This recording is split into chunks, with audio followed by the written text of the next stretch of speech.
this episode, you'll learn why high achieving men have hundreds of contacts but no real brothers, and how to build the tribe that keeps you human.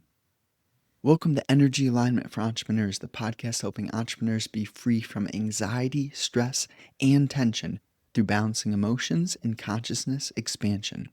3 things you'll discover today. Number 1, why networking events leave you emptier than you arrived. Number 2, how to recognize real brotherhood versus transactional connection. Number 3, the test. Would you call this man at 3 a.m.? And would he actually answer?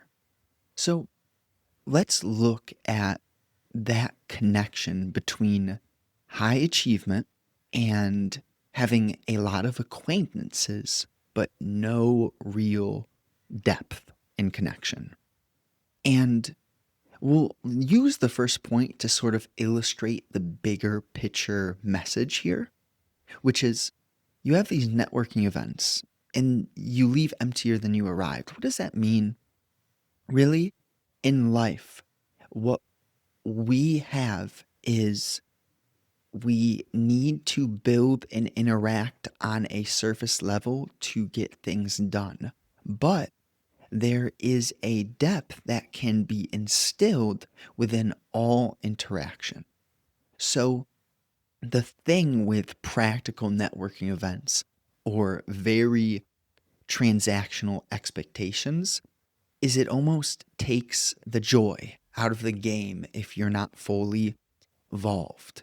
And in other words, that means that for a networking event to be of real value, it means that the people showing up need to be in alignment so that they bring that attitude, that flair, that fire, that joy, that aliveness to the event. So this isn't saying that networking events are bad. This isn't saying that achievement is bad, but we need to understand the distinction and the nuance between connection and surface level transactional living. The funny thing about living a connected life is that you get the resources, you get the abundance, the wealth, the deepest connections, and you have this material prosperity that you could also have living a shallow life being cut off. What I'm really saying here is that when you build for something bigger than yourself, you will meet people on your journey that confirm that you are doing the right thing. There will be synchronicities, non-coincidental moments that your mind may shuffle under the rug. But we mustn't forget what really matters here, because we have this pressure, this illusion, this programming that the material is what is primary in life, that matter is only the physical, the felt, the tangible. But matter isn't solely of that physical nature. Matter is in the unseen as well. And when you stop living on this shallow surface land, then you realize, man, there is a holistic way of getting both what you want and what you need. And that involves this realization of what leaves you feeling empty. For example, you're going to events with a expectation, with a motive, with a forceful, ambitious sort of state.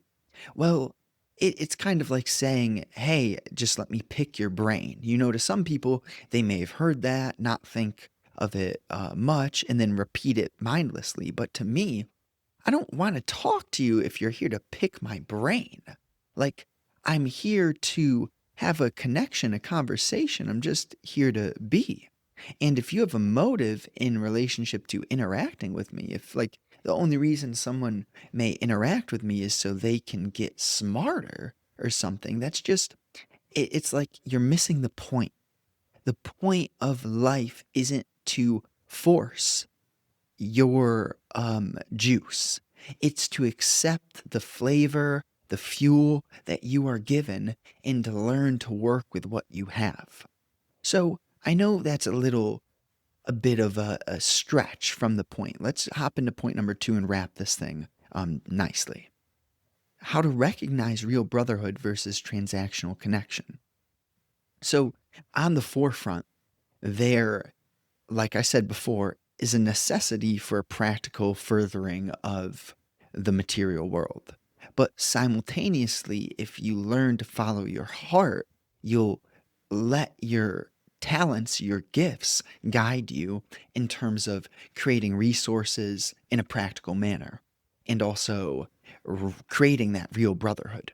Because, see, you could be, and very often you're going to need to be in these stepping stone phases where you're not fully ready for what you're actually meant to do.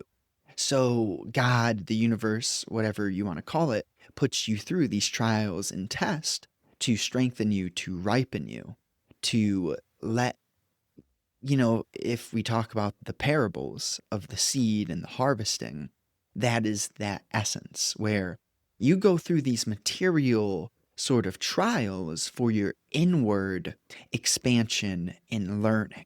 It's not the other way around. It's not like your inner world changes once you get material things. You need to sort of get clear on what actually matters and why did you actually come here and what gets you feeling alive. For example, for me, doing this is one of my biggest priorities. Taking the time each week to create these videos, whether it's a video or an MP, to express in this form, this is why I'm here. And I can feel it, and it is reconfirmed to me every time that I do this. Every single time.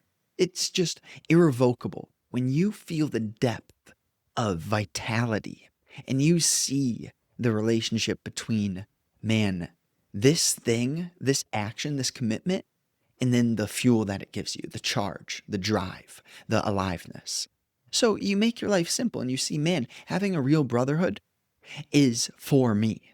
I'm not for the transactional, shallow talk, just the surface level where it's if someone can. I was kind of contemplating this.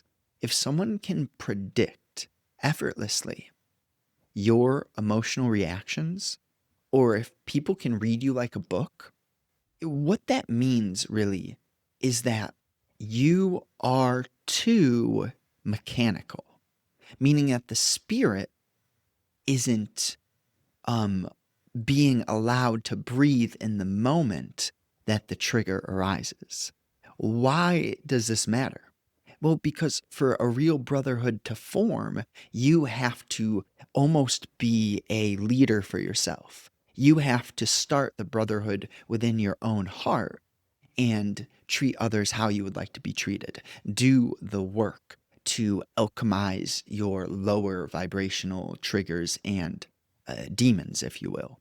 When you kind of voluntarily step into the abyss with the understanding doing the hard work is not just for you, but for the whole, that gives this message. It creates an emanation and it alters your auric output. So then the real brotherhood has the opportunity to be born. Inherently, this is how Jesus knew that he was going to be betrayed by one of those quote unquote disciples, right? And you see the humility within that sort of consciousness because he still let the man stay with him until he betrayed him.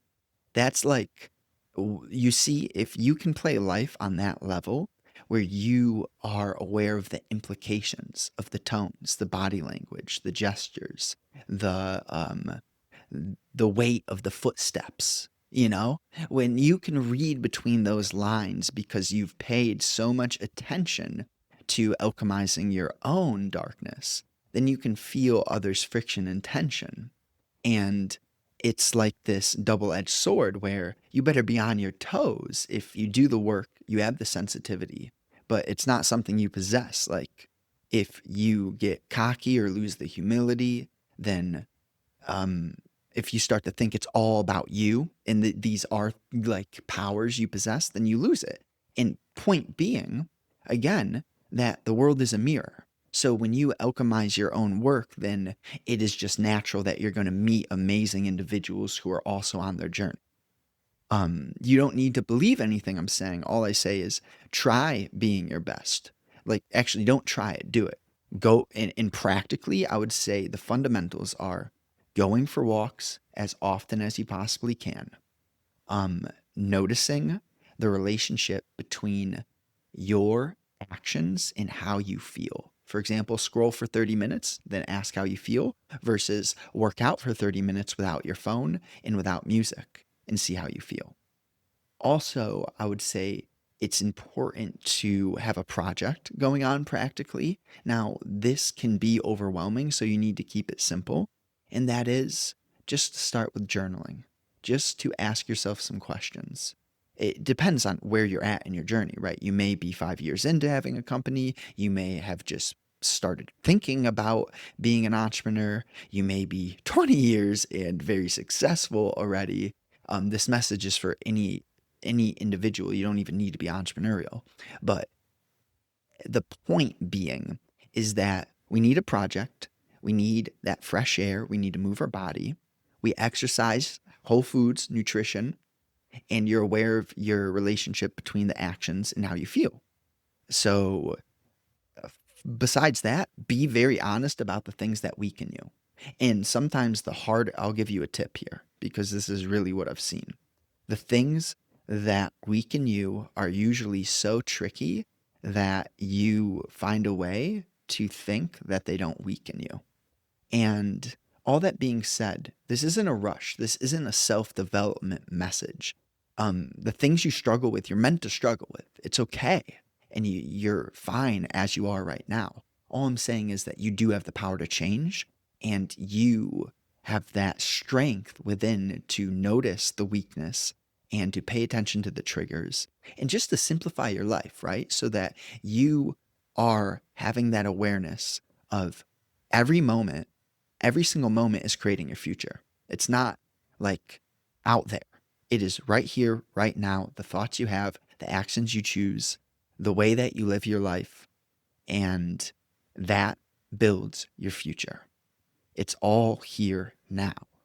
So there has to be that work, that change, that commitment, that willingness to question.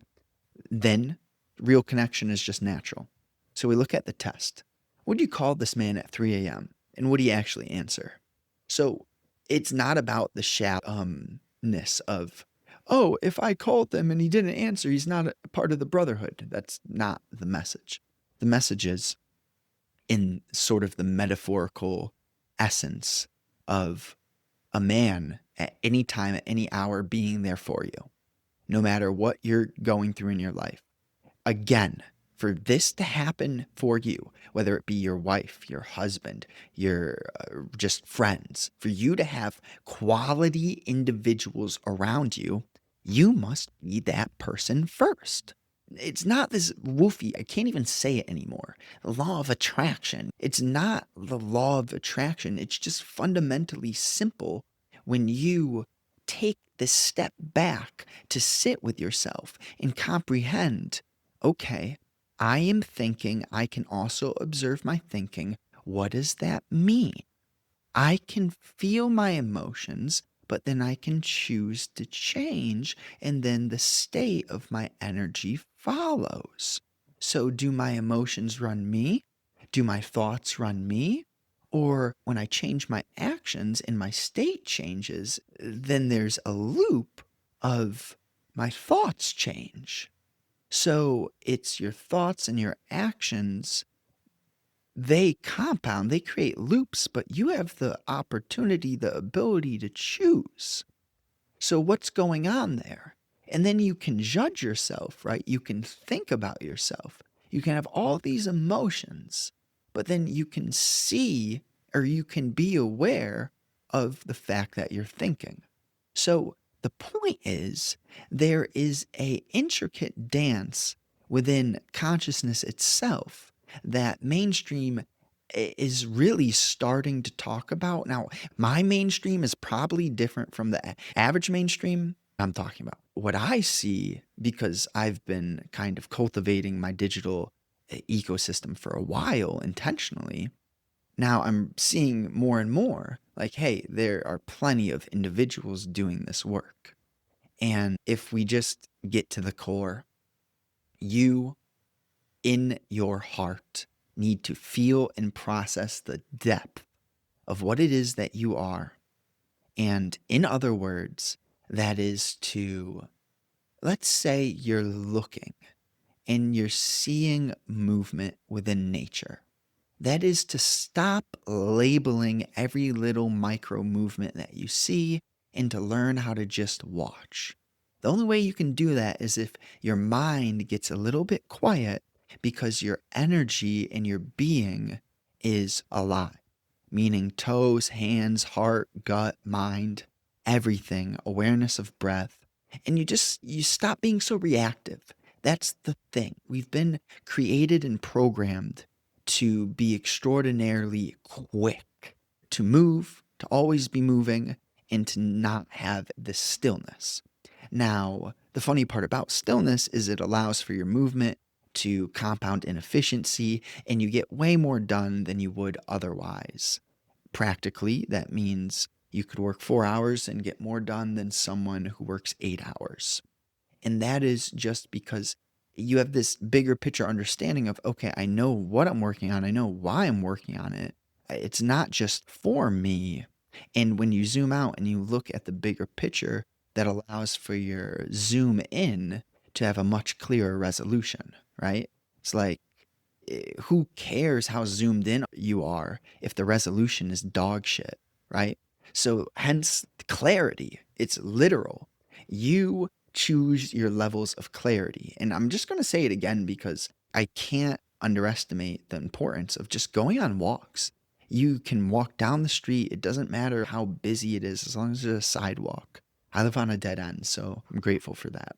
But just go for walks and exercise and notice the things that really create complacency and stagnation and overthinking in your days. And I know it's very like, man, yeah, but do less of those things. Life and learning and expansion and filling your body with light in your temple, it's all about subtraction, negation, simplification. You already have the purity in you. You already have the power in you, but it takes time to activate it because you're sending these. It's like, you know, that idea of God being someone who's like everywhere and always watching you? The thing is, the Vatican has made it seem like he's judging you and you need to feel shame. But the truth is that you are that power, and whether you like it or not, your life is as it is because of your vibrational state of being.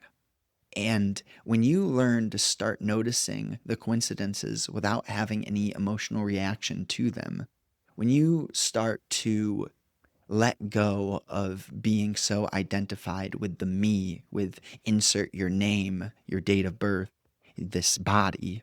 When you take care of your body, but not because you want to live forever. Like you accept you're going to die. You get very real with the raw brutality of the things which crush the ego. In other words, the me. In other words, what we're thinking of 99% of the time. And just a little pillar distinction, the ego really comes from memory, and memory comes from knowledge and experience. So you can feel the energetic stimulus of your thinking in relationship to identity. It's your job, your duty to process all of that emotional reactivity and create the stillness within your being. Now, you aren't alone and you are alone. It's like this beautiful paradox. And I just want you to know that I'm thankful for you taking the time to listen because this is how it all starts. This is how it started for me. This is how it starts for everyone. There's always a stimulus, there's always some form of help. It could be in the form of a video, could be in the form of psychedelics. could be in the form of both. And then it's not just like one phase of your life. This is expanding forever and ever. You know, I haven't done psychedelics in years, and I'm still processing that which um, I was basically taught or shown. So, from me to you, I appreciate you greatly. Let's do a quick recap. The success isolation. The higher you climb, the fewer men can understand your pressure. That's a good point. I didn't really go into that too much, but isolation isn't power. It's poison masquerading as strength. So it's really you learning to understand that not everyone has gotten to where you are and vice versa. So you always learn, you have that humility, you have that compassion, that understanding just how Christ didn't destroy the man who he knew was going to betray him. Now, the brotherhood standard. Real brothers see your darkness and don't flinch. They call you on your bullshit. They don't sugarcoat things. They celebrate your wins without jealousy. And they show up when everything falls apart. Exactly. That's really what it is because it's just a simpler life. It's not so emotional and reactive. It's more about a being to being relationship and connection. So, the masculine circle, you need men who've walked through the fire, not yes men, not competitors, but warriors who understand that your rising lifts everyone. Exactly. Like that. Now, summary. You weren't meant to carry the weight alone. Find your brothers, build your circle, create the tribe that makes you better. Because lonely kings die early, and connected warriors build empires that outlast them. New episodes are out Monday, Thursday, 10 a.m. Eastern Time. If you want to get into warrior like shape, check out the link in description. I wrote it's great. I know it will help many people. So check that out if you want to get into amazing shape 90 days.